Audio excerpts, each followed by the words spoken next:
Cocok. Terserah kepada ketua-ketua partai atau gabungan partai. Jadi kita merasa ada frekuensi yang sama ya, ada kecocokan. Komitmen kebangsaan, kemudian soliditas, komitmen kebersamaan ya, untuk tadi menyelesaikan persoalan-persoalan mendasar bangsa kita, kompak, harmoni kami tadi, bahwa nanti tentu akan ada lanjutan diskusi mengenai koalisi besar, capresnya bagaimana, itu tentu ada perjalanan, ada waktunya. Kami sendiri saat ini, 3 partai, Demokrat, PKS, dan Nasdem, semakin serius, semakin intensif, dan bisa dikatakan progresnya nyata.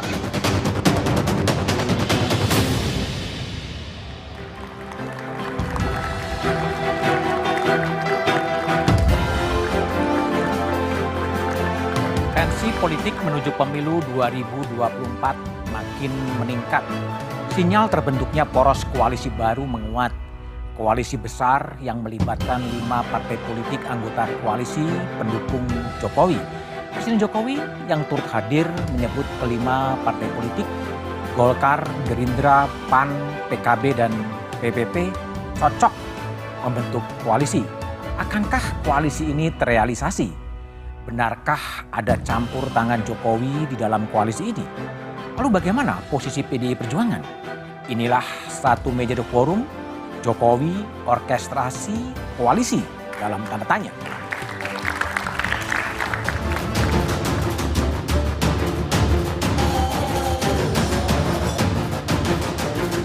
Kita masuk timnya Pak Jokowi sebetulnya sekarang, ya kan? Cocok.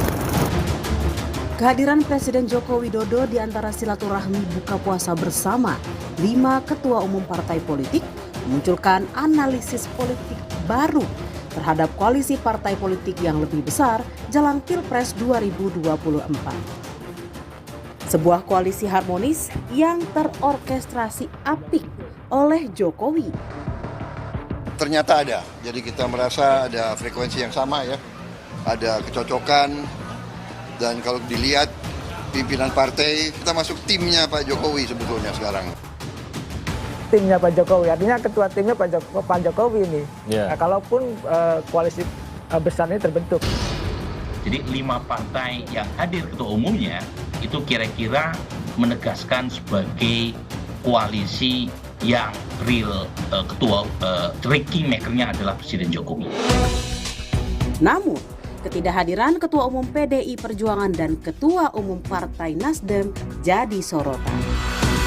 Memang ini minta semua tadi Ketua Umum dan Mbak Mega sama Bang Surya lagi ke luar negeri. Saya terima undangannya kok, hanya kebetulan berhalangan hadir. Begitu juga Ibu Ketua Umum. Partai politik di bawah naungan pemerintah yang solid dan harmonis ini kemudian memunculkan orkestrasi koalisi yang lebih besar. Rakyat bisa lihat ya betapa kita kompak, kita harmonis. Tadi presidennya bicara berapa kali harmonis. Dan koalisi besar itu mempunyai ideologi yang sama. Dan kami ini semuanya ada di pemerintahan. Saya hanya bilang cocok gitu. Terserah kepada ketua-ketua partai. Wacana koalisi besar besutan Jokowi itu pun ditanggapi berbeda oleh partai politik yang absen dalam pertemuan tersebut. Saya nonton di TV, Pak Jokowi menyatakan bahwa silakan para ketum parpol yang kemudian menjalankan hal tersebut, Presiden akan menjadi pendengar.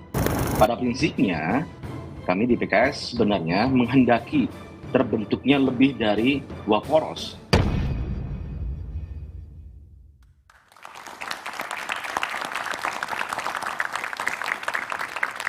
Cocok.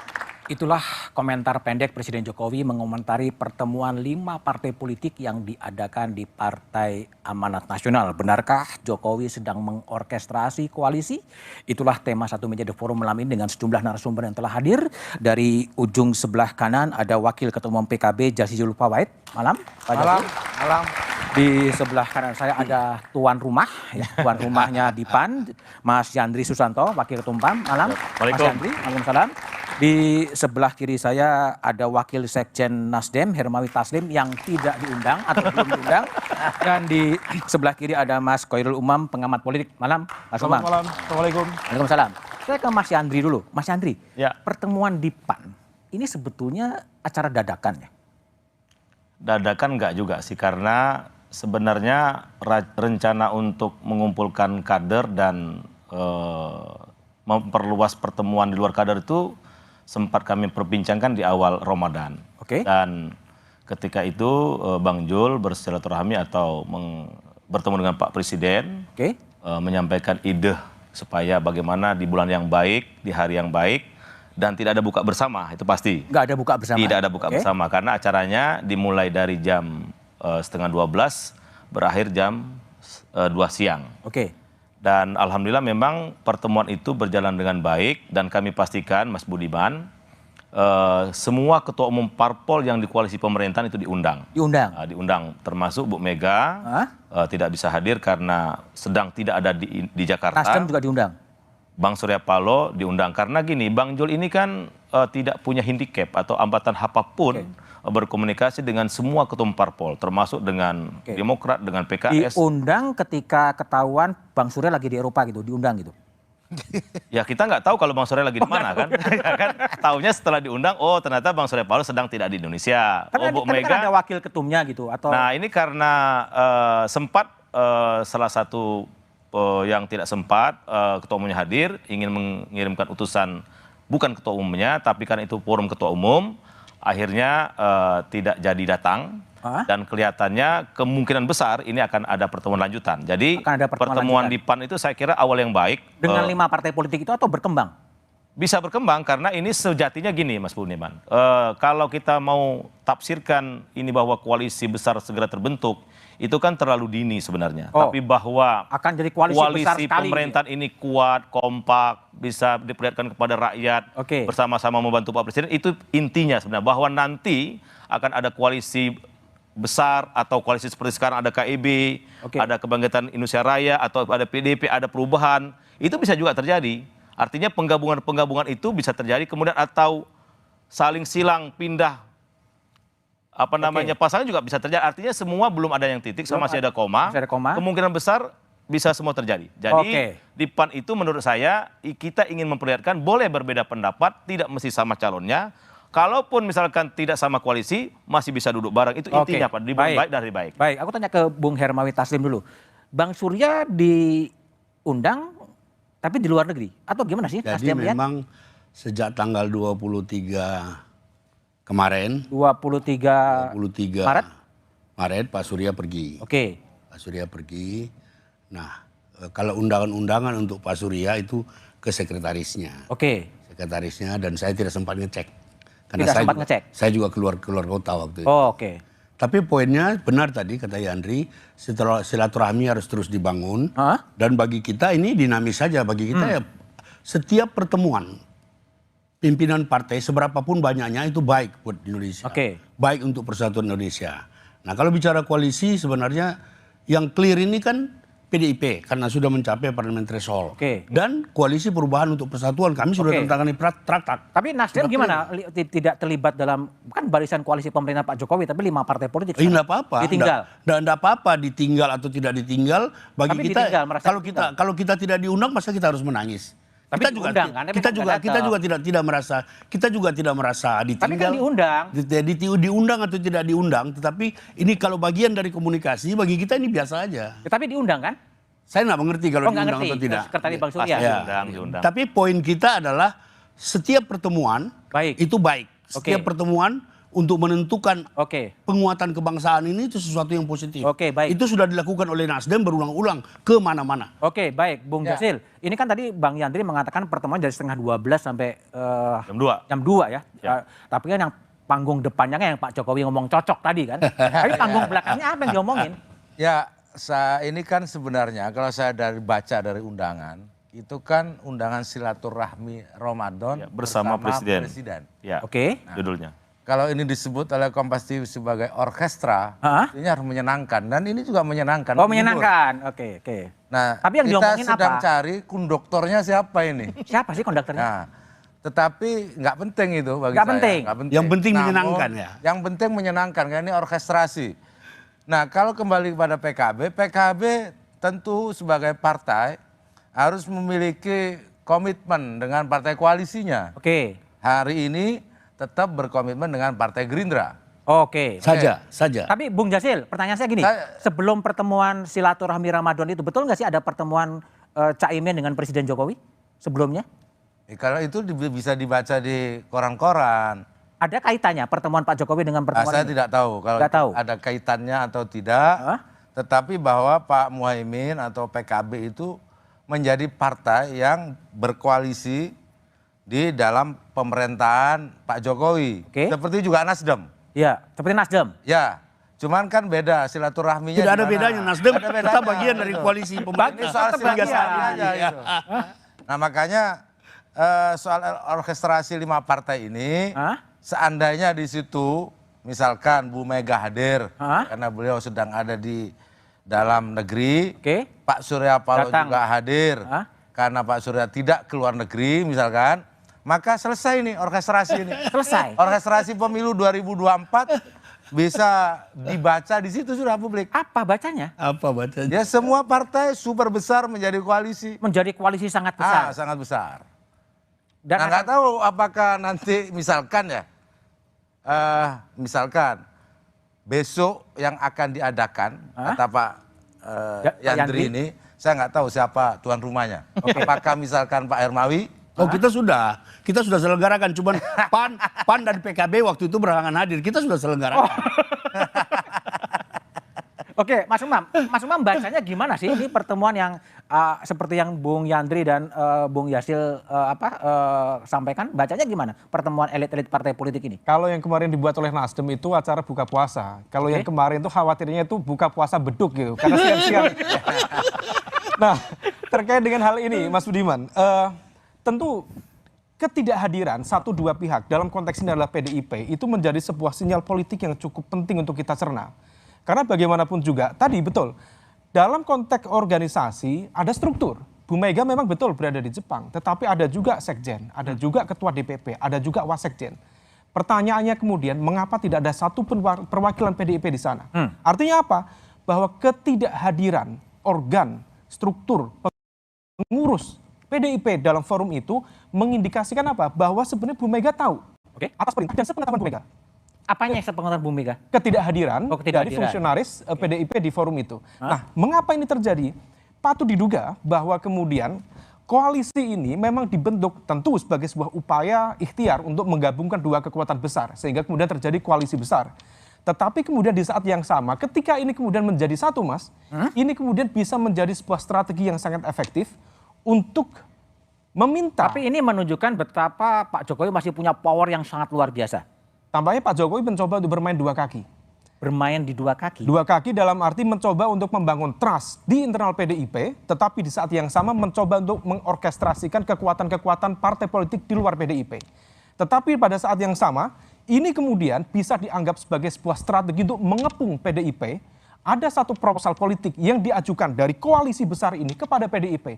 Pertanyaannya kemudian, apakah kemudian komposisi capres dan cawapres bisa kemudian dinegosiasikan atau tidak? Oke, dinegosiasikan. Saya akan tanya kepada Bung Yandri ya. Apakah kemudian setelah pertemuan siang hari di bulan Ramadan itu masih akan semakin mengerucut koalisi besar akan terjadi dan siapa sih yang akan diunggul koalisi besar? Tapi jawabannya setelah jeda berikut ini.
Masih bersama saya Budiman Tanurjo di Satu Meja The Forum.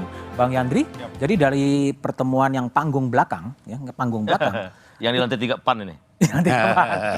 Ya, itu apakah siapa sih arah dari pertemuan itu akan diarahkan ke siapa kepada bakal calon presidennya sebetulnya? Betul Pak Prabowo? Kalau sampai ke sana belum Mas Budiman. Tapi bahwa membangun kebersamaan itu kan awalnya kan harus dibangun dengan duduk bersama dulu kan. Walaupun nanti bisa juga duduk bersamanya tidak mencapai kesepakatan bersama, bisa juga. Bisa juga. Tapi bahwa sekarang kemarin hadir 2 koalisi Indonesia Bersatu dengan koalisi Kebangkitan Indonesia Raya, itu faktanya memang seperti itu. Artinya KIB sangat kompak sekarang, Pak Prabowo dengan Caimin juga sangat kompak. Nah, apakah ini bisa melebur? Itu yang belum ada kepastian. Tapi kemungkinan itu sangat terbuka, sangat terbuka. Kemungkinan yang mana terbuka? Ya, bergabungnya 5 partai politik sangat terbuka. Oleh karena itu perlu ada pertemuan lanjutan. Nah, pertemuan lanjutan itu bisa jadi sudah mulai membicarakan bisa nggak 5 ketua parpol ini bergabung, atau setelah nanti mungkin yang saya dengar PDIP akan mengundang nih para ketua umum, mungkin termasuk Bang Surya Paloh akan diundang juga oleh PDIP. Nah, jadi kalau misalkan 7 parpol pendukung Pak Jokowi hadir semua, nah itu kontestasi Pilpres jadi lebih menarik menurut saya. Menarik karena tidak balance itu. Ya bukan, karena Nasdem bisa ditarik gitu kan. Ditarik, ya kan ini nggak balance kan? Ya bukan nggak balance, artinya bisa juga kesepakatan itu memunculkan masing-masing calon. Misalkan tadi PDIP kan bisa ngusung sendiri. Pak PKB bisa ngusung sendiri sama Prabowo. Kita KIB ya tinggal Nasdem gabung kemana? Akan bisa 3 calon. Ya itu kan pendukungnya Pak Jokowi kan. Artinya tetap ada pertarungan di situ. Dan tapi gini, waktu Rakornas PAN kan Bang Jul ngomong Ganjar Erik. Ya semua masih bisa terbuka. Masih bisa terbuka? Sebelum janur kuning kami bawa berkas lengkap ke KPU. Semua sekarang masih koma, belum ada yang kata titik. Masih koma, artinya semua kemungkinan itu masih bisa terjadi. Jadi Pak Prabowo juga belum masih koma juga? Semuanya belum ada yang pasti sekarang. Tapi bahwa komunikasi itu dimulai, saya kira itu tanda-tanda baik. Kita untuk menawarkan kepada publik, kepada rakyat nanti, bahwa akan menawarkan pasangan-pasangan terbaik yang bisa dipilih oleh rakyat. Bang Jasil, jadi gimana? Prabowo Muhaimin juga masih koma atau gimana? Ya memang semuanya belum ada yang pasti, kecuali PKB nomor 1 itu pasti. Kan begitu? Di luar itu nggak ada yang pasti. Nomor urut. Nomor urut 1.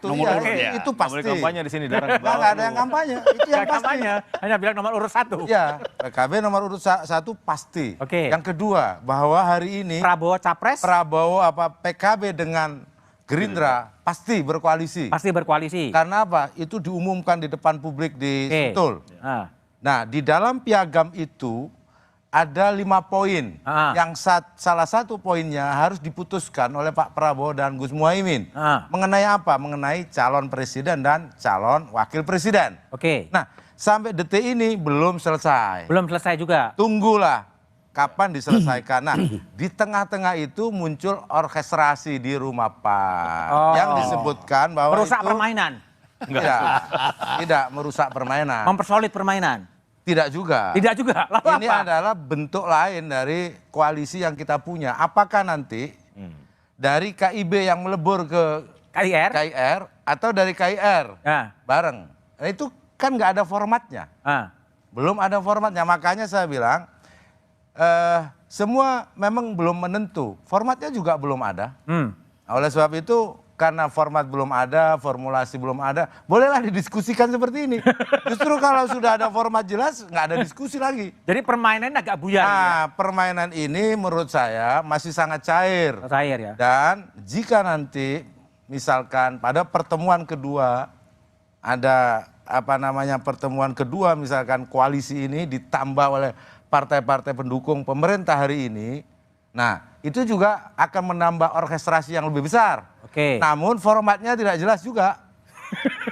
Jadi serba tidak jelas kan? Iya. Makanya yang jelas cuma PKB nomor 1 itu jelas. Tapi gini, karena kalau lihat beberapa kejadian seperti Pak Budi Gunawan pernah mengatakan aura dari Pak Jokowi pindah ke Pak Prabowo, elektabilitas Pak Prabowo katanya naik karena sering ditenteng oleh Pak Jokowi. Lalu kemudian ada pertemuan di rumahnya PAN. Ini bukan mengarah kepada Pak Prabowo yang kemudian di-endorse oleh Pak Jokowi untuk meneruskan kepemimpinan di 2024? Ya kalau itu tergantung perspektif. Kalau perspektif bagi PKB belum jelas. Jelaskan komitmen yang sudah ada dengan Partai Gerindra. Siapa presiden, siapa wakil presiden. Sebelum itu menjadi satu keputusan, maka PKB tetap tunduk pada keputusan internal partai. Gus Muhaimin maju terus menjadi calon presiden. Wah, mantap. Oke, baik. Gus Muhaimin maju sebagai calon presiden. Bung Taslim, jadi gimana ini? Tadi kan ada undangan Bu Mega juga katanya akan mengundang dan lain sebagainya. Kalau kita lihat peta yang dinamis ini kan ada 3 gradasi. Satu, koalisinya Pak Yandri dan kawan-kawan. Yang presidennya belum jelas, wakil presidennya juga belum jelas. Koalisi Pak Jajil, sudah ada 2 orang. Kalau di kabinet kebanyakan calon tuh. Ada Muhaimin Iskandar, ada Prabowo, tapi siapa presiden? Belum jelas juga. Belum jelas, siapa wakil presiden belum jelas. Yang hampir jelas, koalisi kami. Meskipun koalisi kami itu kenapa pakai kata hampir? Sudah jelas. Kenapa kok pakai hampir? Hampir karena sudah ada orangnya, posisinya belum jelas. Ya? Nah, yang hampir jelas itu adalah Koalisi Perubahan untuk Persatuan, sudah ada traktat, sudah jelas presidennya, Anies. Tapi karena hampir jelas bisa nggak jelas tuh. Sudah hampir jelas, ya kan? Tinggal kita sekarang terus melakukan dialog untuk mencari wakil presiden. Nah, tapi apapun ini semua pertemuan-pertemuan ini menurut saya sih makin bagus ya. Pilihan-pilihan boleh berbeda. Bagus bagi siapa sih? Bagus buat Republik ini. Bagus untuk pendidikan anak-anak muda. Ya dialog terus dibangun untuk kebersamaan Indonesia. Tapi yang jelas kami dengan atau tanpa koalisi besar, kami tetap berangkat. Kami sudah 28%. Kami tinggal mencari wakil presiden. Nggak tertarik diajak ke koalisi yang lebih besar lagi? Kita tertarik kalau mereka tertarik dengan presiden kita, itu juga baik. Jadi posisi tawarnya Mas Anies. Jadi posisinya adalah yang kita sudah tetapkan itu Anies. Kita tidak mungkin lagi merubah itu semua karena traktatnya sudah dipublish di media, sudah ditandatangani oleh 3 ketua umum partai. Nah, kita bisa bicara di sekitar itu. Pak Jajil kan punya wakil presiden. Pak Yandri mungkin punya apa, ya kita cocok-cocokan aja. Jadi kan kita satu bangsa. Tapi gini, kalau lihat baca-baca tanda-tanda sinyal-sinyal zaman gitu kan, kan Pak Prabowo yang akan maju, ya kan? Dan akan berhadapan dengan Mas Anies. Gak apa-apa. Itu gimana tanggapan Anda? Kita pernah ke tempat Prabowo, kalimatnya persis sama. Ada kesamaan frekuensi. Sama kalimatnya itu saja. Yang jelas kalau saya lihat kita sekarang sedang membangun satu harmoni bangsa yang besar. Bahwa pilihan-pilihan kita setiap 5 tahun berbeda itu biasa saja. Tapi sekali lagi saya mau katakan kami sudah hampir final. Koalisi yang paling maju. Tapi karena Mas Budian karena hampir final berarti kan belum final. Iya. Karena hampir. Boleh saya tanggapi nggak? Saya kira Nasdem bisa berubah itu. Boleh saya tanggapi nggak? Bisa. Nasdem bisa berubah dalam kerangka traktat itu. Kalau boleh saya tanggapi, Pak Hermawi sedang bermain bahasa. Hampir final dengan hampir bubar itu sama saja. Sama-sama nol artinya. Hampir bubar. Hampir bubar dengan hampir final itu sama saja. Cuman kan Pak Hermawi sedang mempromosi koalisinya, jadi hampir final. Bagi kami itu bisa hampir bubar maknanya. Hampir final, hampir bubar. Kalau sama saja. Ini Pak Jajil sedang bicara tentang perubahan juga belum jelas. Belum jelas juga. Ya, belum jelas. Karena saya bilang sebelum didaftar ke KPU itu belum ada yang jelas. Ya, belum ada kata jelas sebelum didaftar ke KPU. Hampir jelas. Ya hampir jelas. Ya. Hampir jelas. Belum ada yang jelas. Jadi koalisi hampir semua. Enggak, semua kemungkinan masih bisa terjadi. Gitu loh. Semua kemungkinan masih bisa terjadi. Mas Umam, ini gimana nih koalisi hampir semua masalahnya? Hampir jelas, hampir. Gimana Anda lihat? Inilah indahnya demokrasi di Indonesia. Ketika semuanya hampir ya. Ketika ada 3 koalisi saling membuli satu sama lain baru kali ini. Tapi yang pasti Mas, saya menangkap ada kegelisahan di mana pertemuan kemarin itu sangat mengusik zona nyaman teman-teman di PKB. Karena bagaimanapun juga ritme koalisi yang sudah dibentuk dengan Gerindra itu adalah sebuah proses pendekatan yang meletakkan pada posisi Caimin memiliki potensi lebih besar untuk menjadi cawapres. Caimin itu memiliki rencana cukup panjang sejak 2018. Waktu itu kita bisa melihat baliho di mana-mana. Cawapres zaman now. Now waktu itu sampai sekarang insya Allah masih ada. Nah, oleh karena itu apa yang diikhtiarkan oleh teman-teman PKB itu akan lebih memungkinkan ketika kemudian diletakkan pada basis kerangka koalisi Gerindra PKB. Ketika kemudian sekarang ditarik pada zona yang lebih besar, koalisi besar, maka potensi dan juga kemungkinan Caimin untuk menjadi cawapres menjadi kemudian agak melemah di situ. Nah, oleh karena itu, kalaupun kita kemudian mencermati ini adalah sebuah strategi dari kekuatan Pak Jokowi atau elemen di belakang Pak Jokowi, let's say Pak Luhut, yang seringkali disebut sebagai kingmaker di belakang Pak Jokowi. Ini adalah sebuah upaya untuk menghadirkan keyakinan. Untuk apa? Tadi, mengepung PDIP supaya PDIP juga membuka ruang negosiasi untuk menyerahkan golden ticketnya kepada 1-2 figur yang disepakati untuk diajukan menjadi cawapres-cawapres di 2024 mendatang. Tapi Mas, problemnya ini dua ego bertemu. Siapa yang akan menjadi capres? Dari PDIP clear, inginnya menjadi capres. Dari koalisi besar ada aspirasi yang cukup clear, let's say dari lingkaran istana, meletakkan posisi Pak Prabowo menjadi cawapres. Maaf, menjadi capres. Di capres. Ini belum ketemu negosiasinya. Belum ketemu. Itu ketemunya di mana nanti ya, Mas Umam? Artinya persaingan karisma antara Pak Jokowi dengan Bu Mega, apakah Pak Prabowo ataukah kemudian sosok lain seperti apa? Tapi analisis Mas Umam setelah jeda berikut ini.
laga di Pilpres 2024. Kenapa demikian?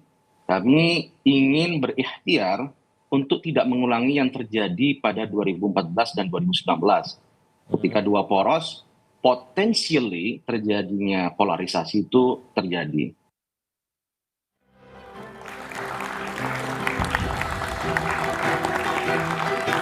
Oke, Mas Umam, kalau bacaan Anda setelah pertemuan di rumah DPP PAN, ini akan jadi berapa koalisi nanti akan terbentuk di 2024? Ya, semuanya bergantung pada proses negosiasi, Mas. Terutama dalam konteks ini antara PDIP sendiri sebagai pemilik golden ticket dengan stakeholders yang ditunjuk oleh Pak Jokowi. Apakah kemudian Gerindra ataukah siapapun.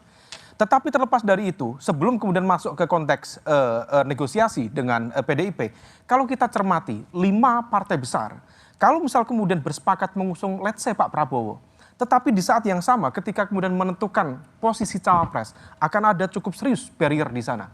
Karena setidaknya dari komposisi masing-masing ini memiliki calon potensial yang masing-masing ingin jadi akan presiden, memperjuangkan habis-habisan. Satu, Pak Erlangga Hartarto, Ketua Umum Golkar. Munas Golkar amanahnya udah clear. Nah, kalau misal kemudian Munas itu tidak dijalankan, pertanyaannya mungkinkah Golkar memberikan tiketnya secara cuma-cuma kepada siapapun yang kemudian belum tentu menang juga di Pilpres 2024. Yang kedua, PKB tadi kita bahas. Caimin memiliki ikhtiar yang cukup clear, cukup serius dan itu dilakukan berkali-kali. Sudah lama. Dan sudah lama. Artinya apa? Ini adalah sebuah upaya, kalau misal kemudian disatukan dengan Pak Prabowo, hanya dilokalisir, itu lebih memungkinkan. Tapi kalau ditarik lagi dalam skala yang lebih besar, itu potensinya lebih kecil. Yang ketiga, PAN. Nah, Pak Yandri di sini. PAN memang tidak akan mengajukan Pak Zulkifli. Tetapi pertanyaannya, besar kemungkinan, dan sejumlah informasi spekulatif mengatakan, ada indikasi nama tertentu yang memang sudah disiapkan oleh PAN. Salah satu nama terkuatnya adalah Erick Thohir. Persoalan apakah itu relasinya transaksional ataukah itu relasinya adalah kaderisasi atau proses naturalisasi secara politik yang lebih cepat, wallahu alam. Tetapi artinya 3 komponen ini memiliki nama yang dipertarungkan di dalam konteks perebutan cawapres itu. Belum lagi kita menghitung P3. Nah, problemnya adalah ketika kemudian ini tidak selesai, maka berpotensi terjadi diaspora. Nah, semua titik muaranya tergantung pada apakah kemudian Bu Mega sendiri rela menyerahkan golden ticketnya kepada koalisi besar atau maju ataukah menggunakan itu sebagai sebuah dignity, political dignity, menunjukkan bahwa dia tidak bisa didikte oleh kekuatan politik manapun. Mas Umam, tapi kalau Mas Umam baca pertemuan yang ada Presiden Jokowi ini memang Presiden mencoba untuk menggiring bahwa calonnya adalah Pak Prabowo Subianto. Ya, kalau misal kita cermati ada kecenderungan seperti itu. Seperti itu. Bahkan kalau misal kita cermati lebih detail, kemarin ada sebuah panggung besar di mana kemudian di Kebumen itu ada Pak Jokowi, Pak Prabowo dan juga Pak Ganjar. Konon itu hanya panen raya. Pertanyaannya di acara panen raya itu ada juga Menteri Pertanian, ada juga menteri-menteri yang lain. Tapi dalam frame itu jelas 3 wajah itu. Apa artinya? Bahwa kemudian ada upaya untuk memberikan political endorsement kepada 2 komposisi nama ini. Ganjar, Prabowo atau Prabowo Ganjar. Problemnya Mas Budiman, bahwa ego politik dan juga kalkulasi kepentingan masing-masing belum ketemu di sana. Nah, negosiasi itu yang tampaknya masih sangat alot. Negosiasi yang susah, jadi bisa hampir solid tapi juga hampir buyar juga sebenarnya. Iya, Bung Yasil. Jadi ini hampir solid atau hampir buyar juga nanti dalam konteks negosiasi cawapres nanti. Jadi memang kita belum bisa nilai hari ini. Karena semua on proses dan waktunya masih panjang. Oleh sebab itu orkestra ini bisa berubah-ubah. Tergantung konduktornya. Tergantung siapa konduktornya. Nah, konduktor yang ada ini kan tentu karena ada barrier 20%, yang punya golden ticket bisa menjadi konduktor. Yang kedua, mereka yang secara personal memiliki elektoral yang tinggi atau bisa membuat opini besar seperti presiden. Dan hal-hal lain yang kemudian yang di luar panggung itu juga ada. Minimal yang mampu membuat jejaring meyakinkan kepada partai-partai bahwa kalau koalisi ini akan menang. Nah, tapi PKB tentu dari semua sisi PKB juga punya cara dan ukurannya. Artinya gini, setiap koalisi yang ada kita ikuti. Kalau bahasa Jawa kita Tanpa ya kita Kelly, ya gitu. Ngeli tanpa Kelly. Iya, ngeli tanpa Kelly. Artinya kita ikut saja arusnya, tetapi PKB punya prinsip-prinsip. Oke. Salah satu prinsip-prinsipnya adalah bahwa siapapun bukan hanya PKB, di setiap pemilu pasti ingin elektoralnya tambah, kursinya tambah. Oke. Yang kedua, ingin ketua umumnya apalagi kami untuk masuk di kertas suara Pilpres. Oke. Nah itu kan gampang itu. Gampang, oke. Bung Yandri, kalau Bung Yandri gimana? Gitu. Target setelah ini kan belum konkret, masih ada pertemuan. Sebenarnya yang pertama melakukan mencuatkan persoalan Pilpres ini kan KIB sebenarnya yang pertama. Bukan Nasdem, bukan Koalisi Perubahan, itu PAN, Golkar dan P3 loh. Setahun yang lalu. Dan kami tetap solid hari ini. Betul memang sampai sekarang belum ada. Solid sebagai partai, belum ada calon. Ya betul, sama. Ya ini penting. Perubahan juga belum ada kan? Kita sudah ada presidennya. Wapresnya belum sudah jelas. Declare. Sudah jelas, sudah clear. Daftarkan tuh kalau baru presidennya. Artinya gini, proses ini bagus. Untuk sebuah kontestasi demokrasi di tanah air kita bagus. Artinya semua orang berikhtiar untuk mempertontonkan dia yang terbaik. Termasuk koalisinya yang terbaik, boleh. Bahwa nanti yang terbaik bergabung dengan yang terbaik juga bagus kan. Tapi nanti pada akhirnya misalkan yang terbaik ini sama-sama maju juga bagus. Oleh karena itu yang saya katakan dari awal tadi, yang penting itu silaturahmi tetap terjaga. Boleh kita berbeda pendapat, silaturahmi tetap terjaga. Tidak mesti duduk bersama itu keputusan sama. Nah oleh karena itu komunikasi antar partai politik peserta pemilu tetap harus dijaga supaya gesekan di akar rumput tidak terjadi. Bahwa nanti siapa yang dimajukan tentu syaratnya sudah ada. Siapa cawapresnya, siapa capresnya, apakah memenuhi presiden threshold kan sudah ada. Nah proses ini masih panjang Mas Budiman. Tapi menuju perubahan-perubahan itu sudah ada tanda-tandanya juga sekarang. Misalkan tadi koalisi besar, bersatunya Koalisi Kebangkitan Indonesia Raya dengan KIB. Karena PDP kan belum hadir, Nasdem belum hadir. Nanti akan koalisi besar sekali ya? Oh gini, kalau koalisi besar sekali juga nggak bisa. Karena dalam undang-undang waktu saya wakil ketua Pansus Undang-Undang Pemilu, calon tunggal itu tidak diperkenankan. Tidak diperkenankan. Isu calon tunggal ya? Tidak boleh. Tidak boleh. Nah oleh karena itu, mari kita mencari yang terbaik di antara yang baik-baik. Oleh karena itu perlu proses panjang gitu loh. Oke, Bung Taslim. Jadi kalau Bung Taslim lihat koalisi besar yang mengarah pada Pak Prabowo atau kepada siapapun, ini Anda merasa terancam bahwa ini dimaksudkan untuk menghambat Mas Anies Baswedan? Kalau kita melihatnya justru lain. Tadi benar kata Pak Yandri itu, koalisi ini masih cair dan berulang-ulang beliau menekankan perubahan. Jadi bukan mustahil juga Pak Yandri nanti suatu saat bergabung dengan kita. Kita koalisi perubahan untuk persatuan. Tapi poinnya beginilah. Tapi poinnya gini, ini ancaman bagi Mas Anies. Tidak, kalau kita sudah solid, kan sudah ada traktat. Ada traktat yang kita tanda tangani bahwa presiden kita Anies, wakil presidennya ditunjuk oleh Anies. Oh, ditunjuk oleh Anies. Itu ada kok. Jadi silaturahmi kita bangun terus dan kami juga terbuka. Ada pimpinan partai yang sudah datang ke kita. Sudah ada untuk mengatakan kita mau gabung sama Anda. Pimpinan yang ada di sini, pimpinan yang salah satu di luar partai. Enggak, pimpinan yang ikut dalam pertemuan di PAN kemarin. Oh iya, betul. Ingin bergabung juga? Salah satu dari yang hadir itu mengatakan kepada kita, kami mau gabung kalau syaratnya seperti ini. Maksudnya ini komunikasi saya nggak usah sebut. Ini komunikasi jalan terus ya. Jadi intinya keterbukaan dan dinamika ini harus terus kita dukung sebagai apa? Ini pembelajaran yang baik buat generasi muda. Baik. Karena itu tadi hampir final, bisa jadi Nasdem ketarik ke sini, bisa juga itu. Pak Yandri tadi berulang-ulang mengatakan perubahan itu satu tanda-tanda. Tapi ada yang bilang koalisi perubahan atau koalisi berubah-ubah. Ada yang bilang begitu. Nah, tapi kan semuanya itu tapi gini, Mas Umam, ini kan menarik ya, orang berbicara soal koalisi untuk mempertahankan kekuasaan atau merebut kekuasaan. Tapi sebetulnya apakah itu cukup? Ini gagasan apa sih yang dibawa oleh koalisi? Tapi jawabannya setelah jeda berikut ini. Penting itu.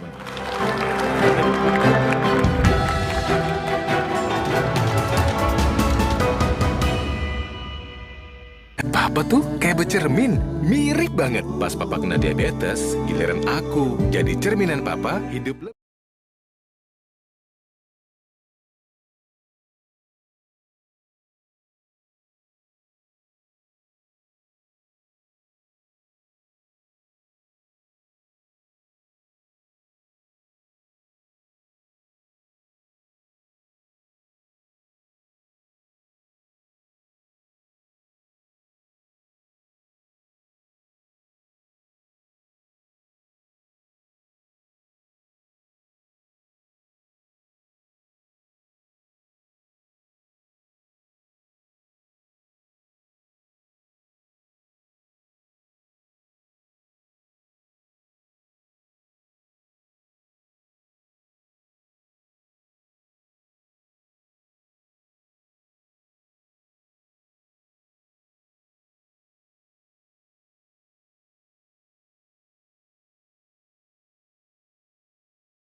Masih bersama saya Budiman Tanurjo di Satu Meja The Forum. Mas Umam, ini ramai sekali koalisi untuk menggait kekuasaan, tapi nir gagasan, hampir tanpa gagasan yang dibawa. Ya, betul sekali. Gimana Anda lihat?